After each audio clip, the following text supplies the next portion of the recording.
গজল কোনটা গাইতে হবে? গজল তো শোনাতে হবে, তাই না? মদিনার মাটি রে, এই গজল তো প্রতিদিন মাহফিলে গাওয়া লাগে।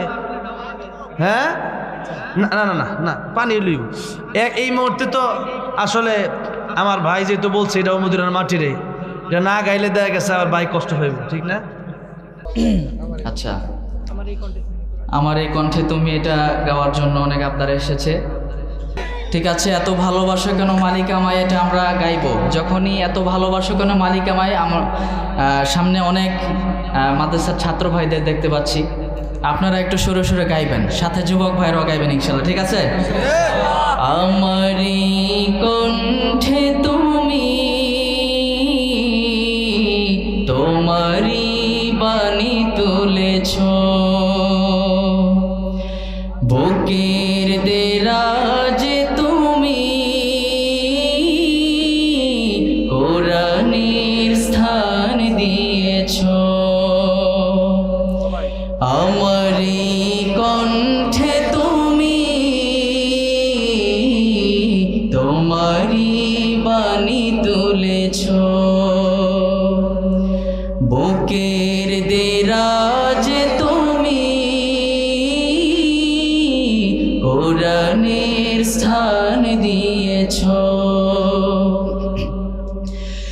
এত ভালোবাসো কেন মালিক আমায়, কি করে শুকর তার করি আদায়।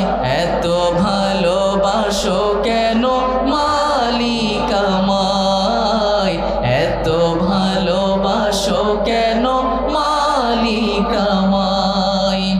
পৃথিবীর দিকে দিকে চৌধুরী দে, কণ্ঠ আমার নামে তোমার গীতে।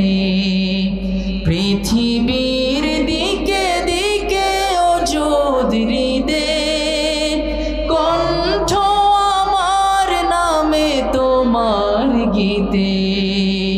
তৌফিকে তোমার নিয়ামত বেশুমার, তৌফিকে তোমার নিয়ামত বেশুমার।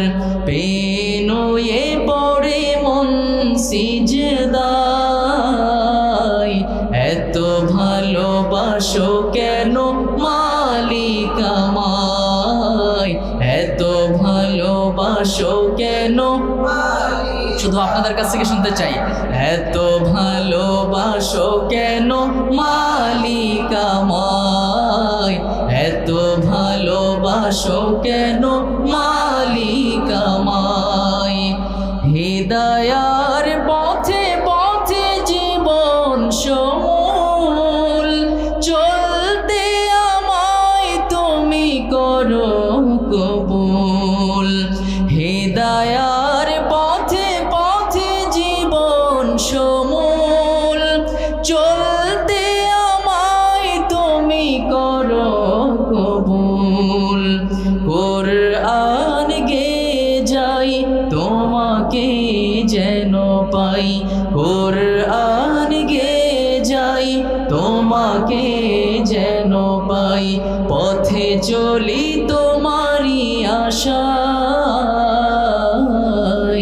এত ভালোবাসো কেন মালিক আমায়, এত ভালোবাসো কেন মালিক আমায়। আমারই কণ্ঠে তুমি, তোমারই বাণী তুলেছ, বুকের দেরাজে তুমি কোরআনের স্থান দিয়েছ।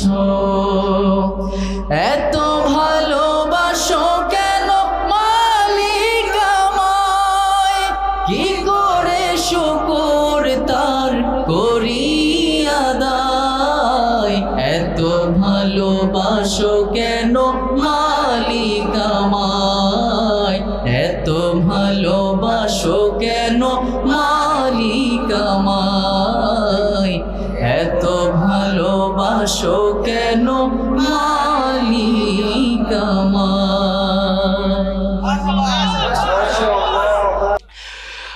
ও মদিনার মাটি রে,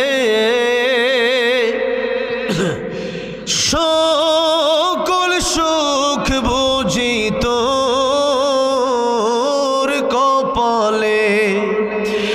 ও মদিনা রে,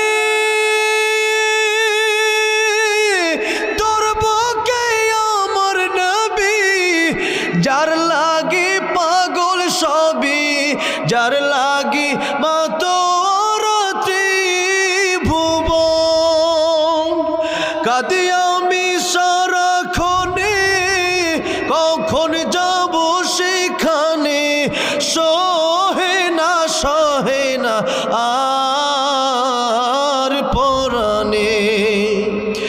ও মদিনার মাটি রে, সকল সুখ বুঝি তোর কপালে। ও মদিনা রে, পাখি যদি হতাম আমি, উড়ে উড়ে যেতাম আমি, থাকতো না মনে কোনো যাতনা। দেহে নাই পাখায় আমার, সাথে নাই টাকায় আমার, কে মনে যাব সেখানে। ও মদিনার মাটি রে, সকল সুখ বুঝি তোর কপালে। আল্লাহ সবাইকে বারবার মক্কা মদিনা যাওয়ার তৌফিক দান করেন। নবী বলেন, মান যারা কবরি ওয়াজাবাত লাহু শাফাআতি, যারা আমার কবর জিয়ারত করলো তাদের জন্য আমার সুপারিশ ওয়াজিব হয়ে গেল। সুবহানাল্লাহ। সেজন্য আল্লামা সাইদি তুমি মরনি, সাইদি সাহেব হুজুরকে নিয়ে একটা গজল লিখছিলাম, সেটাও আমার ভাই তো এমনি আলহামদুলিল্লাহ অনেক হাদিয়া দিছে তার, আলহামদুলিল্লাহ। তা কয়টা গজল গাইছে, এই জন্য 500 টাকা খুশি হয়ে দিচ্ছে। যেরকম মারহাবা। 500 টাকা পুরস্কার না, পুরস্কারটা আসলে আমার যেন কি পুরস্কার দেয়, আমার এক হুজুরের কথা মনে হয়ে যায়। আমি এক হুজুরের কাছে হিফজে পড়তাম, তো পড়া পারলে হুজুর আমার 2 টাকা পুরস্কার দিত। কথা হচ্ছেন 2 টাকা, আর ওই সময় 2 টাকার অনেক দাম ছিল, ওই সময় 2 টাকা অনেক কিছু পাওয়া যেত। তো ওই সময় 2 টাকার এত খুশি হইতাম, এটা জমায় রাখতাম আমি, এটা পুরস্কারের টাকা, এটা দামি, অনেক দামি। তো দেখা গেছে যে এই মানে এই 25 বছর বয়সে আইসা উনি যা আমার আবার দিল, আল্লাহ তুমি কবুল করো, এই মোহাব্বত তুমি জান্নাত পর্যন্ত উঠে রেখো। জোরে কোন আমিন।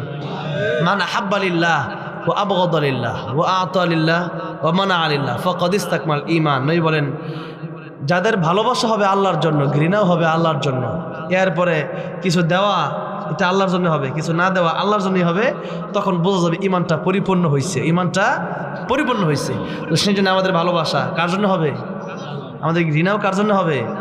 মাহফিলে, মসজিদে, মাদ্রাসায়, জনগণের সেবায় কিছু দেওয়া, টাকা পয়সা হোক, যেভাবেই হোক, শ্রম হোক, মেধা হোক, বুদ্ধি হোক, সব কিছু খরচ করা, এটা কার জন্য হবে? আল্লাহর জন্য হবে। আল্লাহ আমাদের এই বন্ধ তুমি তোমার দিনের জন্য কবুল করে, আমিন।